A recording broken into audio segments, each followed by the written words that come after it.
everyone, and welcome to the Night Garden. I am Vamp, and I'm here to talk to you about art today. Art markets, to be specific. Let me paint you a picture. You are an established artist, brand new to owning a creative business, and you decide you want to vend in a market. It's thrilling and quite scary because you're not sure if you're going to do well, or if people will even have an interest in what you do locally, but you won't know if you don't try, right? You're not sure where to start, but you have a good idea of the events in your area. This was me a few years ago. I started my business in 2020, and I held off doing any markets until 2023. Art markets are one of those things that are really daunting by nature. They tend to take a lot of preparation, and it's really intimidating for people who haven't done one. There is so much to consider about whether or not the market will be right for you. So I figured that it would be a good idea to talk about what I've learned, the pros and cons of markets, and what I consider when I approach them. Starting out strong here, I quickly want to just throw a disclaimer here that I'm just a guy living in the Midwest who's been freelancing for 4 years, and my opinion is one out of many. A lot of factors will change by location, type of art, interest, those types of things. This is not a one-size-fits-all for all people. Hopefully you can find this helpful and kind of boil down my experiences into a guideline for how to approach yours. That being said, I'll be popping a few pictures up of my tables, and then I'll switch over to a speed draw of the lovely drawings here that just popped up on screen. This drawing is for a specific project, but it's still largely in the planning phase, so I'm not quite ready to share or talk about that project specifically. I just doubt that you want to be staring at my face the entire time this video is talking about art. So you can listen along like a podcast, or you can just watch as I work through these designs. I started tabling at local markets last year, and I won't pretend to be the most experienced with them. I've done 6 tables in the last 2 years. You can tell my tables have evolved in the time that I've been doing them, but I've kept them pretty simple, and I'll probably bring this up in more detail later in the pros and cons section. By the last market that I did, I had some upgrades that made my table look nicer, but also a lot of how I handle my tables was to put them together as cheaply as possible. So now that I've shown off a few of my tables, let's switch gears to the speed draw. When considering whether or not to start something, the best approach is to start with the positives and negatives that are involved with that thing. Start with asking yourself questions about the event, and then write down your honest answers to those questions. Some of the questions you should be asking yourself are, is this worth my time? What is the effort involved, and what are the risks? Are there monetary costs? If yes, will I be able to make these costs back at this event? Are there non-monetary payoffs connected to this event, such as networking or finding leads on clients? Let's break these down a little bit. A lot of what's going into these questions is to calculate what type of risk there are involved, and whether or not you can have a better experience and or be more productive elsewhere. With doing anything, especially as a creative business, there are always going to be risks to anything that you do, but going into them with a clear mind and a definite plan will always make the risks feel less overwhelming. So is this worth my time? This question is very loaded. For me, what makes an event worth my time is if I get a decent amount of people looking at my table, if I can network or get people interested in using my services, or if I can sell enough to cover the cost of the table fee as well as the cost of whatever I sold. A small bit of the cost that I consider is to compile all of the events that I attended throughout the year and see if that covers the cost of my business insurance and left me with any profit. This question may be answered differently for you, so keep this in mind when you're compiling your list. What is the effort involved, and what are the risks? This question is really big for me because my business is not the only thing that I focus on. I'm also involved in running a couple of online Discord communities, which, shameless plug by the way, you can check out Happy Little Accidents and my own community, The Night Garden, by going to the links in the description below. I also write separately from my business, and I am very active in a local theater troupe as well. Time is a very limited resource for me, and I usually ask for help at these events. My husband will help me, and every so often a friend or two will come along as well. People will do this as volunteers, so I usually buy them lunch or something as a thank you for sticking around with me. I'm not so much a morning person, so the earlier that I have to get up, the harder it is for me to get motivated. How far away is it from me? The travel costs and expenses, plus the effort of packing my very small car and driving somewhere a given distance away is important to consider, especially since I have helpers usually coming. How much am I expected to bring? What is provided? And how long will I be at the venue? These are all questions that help me decide whether or not it's worth it to do the event. So then, are there monetary costs? And if yes, can I make my money back? Usually when it comes to tabling at an event, there's a certain amount of money paid to reserve your seat, so to speak. Some can be free, whereas others, like conventions, typically have a fairly high price for their tabling costs. You also need to invest a little bit of time and money into designing your table so that it looks nice and draws people in to look at what you're selling. When I look at whether or not I should consider an event, I look at roughly how much inventory I have on hand, what the cost of that stuff was to make, and whether or not the event that I'm vending at is likely to have a high turnout. Other things like how general or niche the event is will affect what you bring as merch and whether or not you'll make good sales. This is harder to gauge, especially if you're new to markets, but it's definitely something to consider. Are there non-monetary payoffs to this event, like networking or marketing? Generally, whenever you show your face somewhere, it's a good opportunity for networking and client leads. This is especially true at more niche events like book-oriented events, TTRPG events, and events where your art fills a niche, like dark art or witchy art or things like that. You're more likely to get attention for what you do in events and areas where people will be looking for artists than you will in events that are geared towards exclusively artists and events that don't focus on your type of art. This is true of any networking and marketing strategy. If you cast your net too wide, then you don't catch many fish, and it makes no sense to throw a net at other fishermen. What need does your art fill for people? Keep that in mind, and keeping that in mind will allow you to figure out how to market or to network with people who may need your expertise.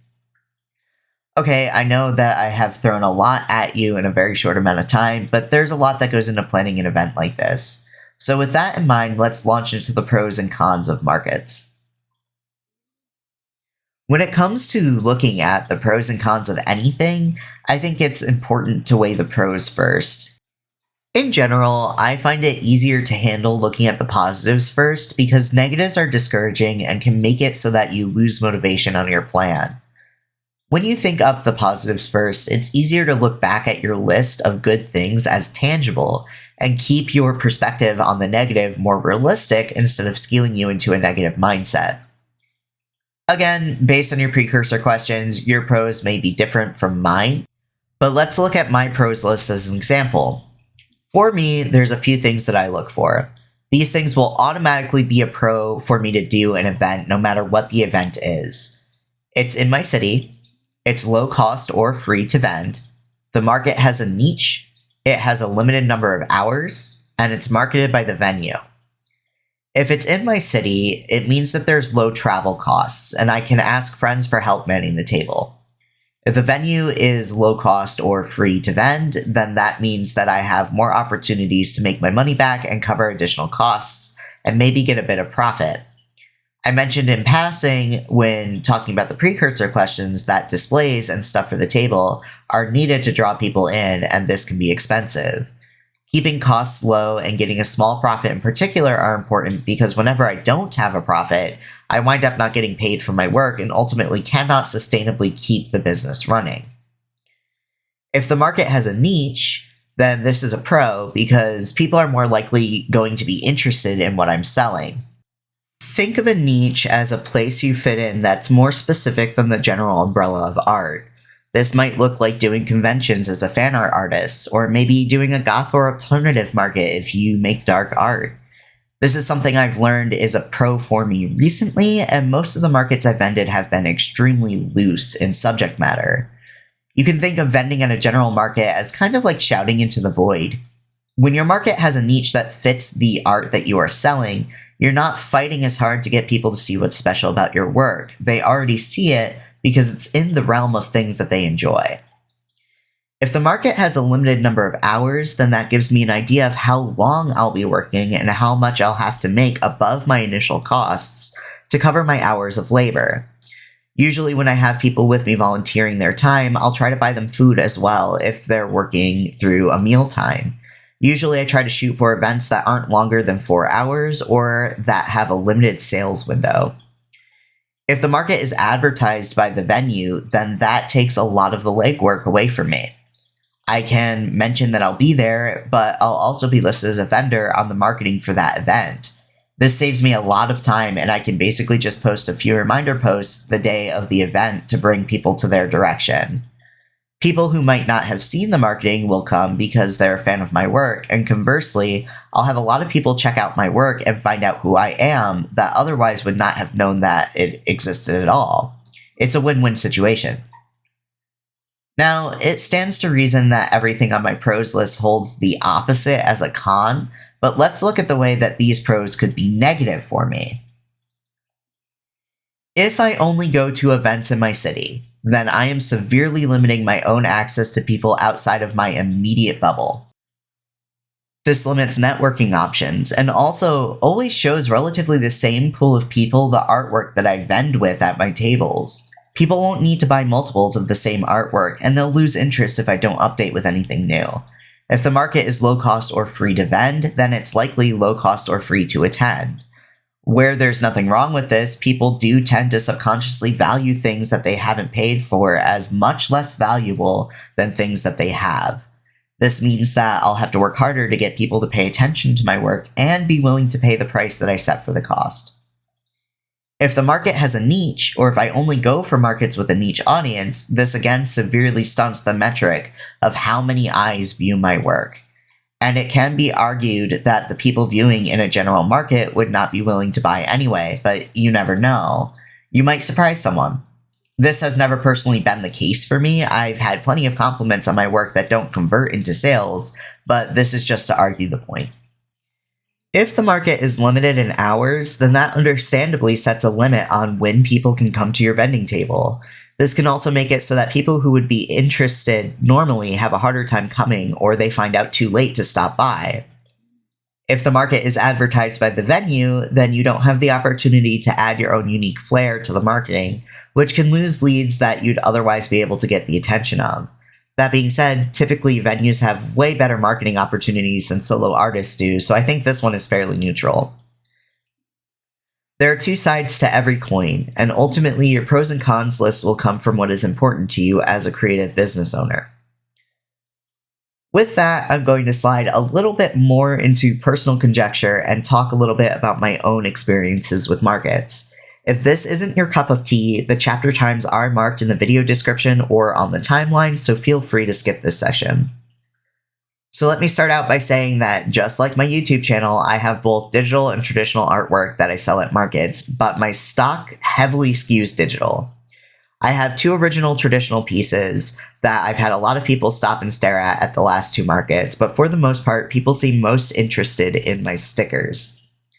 The things that I tend to sell the most of are stickers and patches. People do stop to look at my prints, but anything larger than an 8x10 doesn't usually sell at a market. People tend to go more for things that they can slip into a pocket or a bag. I do keep some of my larger prints on hand just in case. I've spent time educating people at these events what the difference is between traditional and digital art, and I have had interest in my table. I live in an area with a ton of events going on at any given moment, and that is really cool, but this is where I've learned that a niche is incredibly important for me. I tend to do best at generalized events around June, mainly because it's Pride Month and all of my stickers are Pride stickers. It's really hard to get people's interest in my dark art outside of October at local events. People stop and compliment my art all the time at generalized events, but it rarely converts to sales. Out of the 6 markets I've done in the last 2 years, only 2 went well for me in the thought of covering my table and initial costs. All of these events were free for the public to attend. 2 were free to vend, 1 was $6 to vend, and the rest were $10 to vend. 2 of these events were niche. I did well at 1 free niche event and 1 generalized event that was the $6 fee. I made about $30 in profit for the first one and about $12 in profit for the second. The last one I went to was one of the worst. It was an art and music event, and I was very close to the stage. I couldn't hear anything anyone said, and people kept crowding my table. A few people outright sat on my table and my artwork, and I sold exactly one sticker. It also started to rain 3 hours in, and I left early. I didn't cover the tabling fee, and it was really disappointing. The event was super generalized, and people weren't really there for the art vendors. In hindsight, I probably will not sign up for that event again. I posted a short talking about this on Monday, and there should be a card in the video with the link to that one. From now on, I think I will only vend at markets that fit into my specific niche. Dark art, bookish events, and events that focus on fantasy and the supernatural are where my art tends to sell the best. I also have thought about looking into doing Pride events as well and making some more prints of artwork that are proudly LGBTQIA representative. But when I do get inventory for in-person events, I try to keep the run of things small to keep the costs low.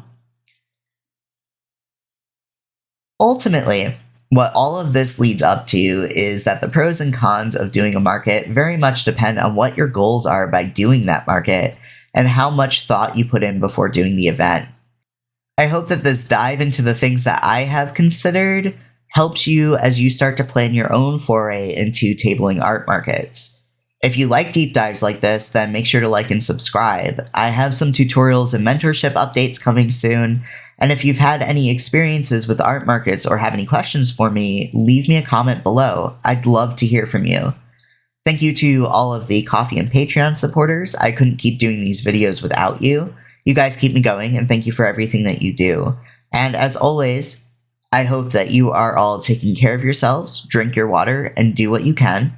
And if you need a pick-me-up after a heavier topic, then be sure to check out the last new Versus Pro here. It's sure to give you a few laughs.